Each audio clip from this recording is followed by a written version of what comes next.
ചില നന്മകൾ വരുമ്പോൾ 1000 വട്ടം പറയണം, ഇതെനിക്ക് തന്നത് ദൈവമാണ്, ഈ ആരോഗ്യം തന്നത് ദൈവമാണ്, ഈ ശുശ്രൂഷ തന്നത് ദൈവമാണ്, ഒന്നുമില്ലായ്മ എന്നെ ഉയർത്തിയത് ദൈവമാണ്, എന്നെ അനുഗ്രഹിച്ചത് ദൈവമാണ്, എവിടെയോ കടന്ന് എന്നെ ഇവിടെ എത്തിച്ചത് ദൈവമാണ്.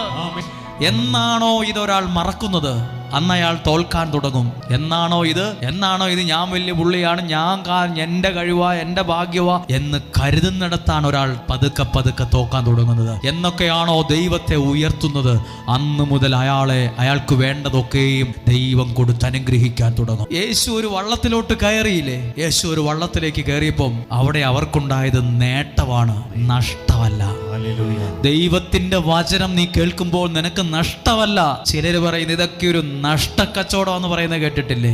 അല്ല, നഷ്ടക്കച്ചവടമൊന്നുമല്ല. ചിലരൊക്കെ ആവേശത്തിൽ പറയും, എനിക്ക് ഇതിനൊക്കെ എവിടാ സമയം, എനിക്ക് നേരെ നിൽക്കാൻ പോലും സമയമില്ല, പിന്നെയാണോ എനിക്ക്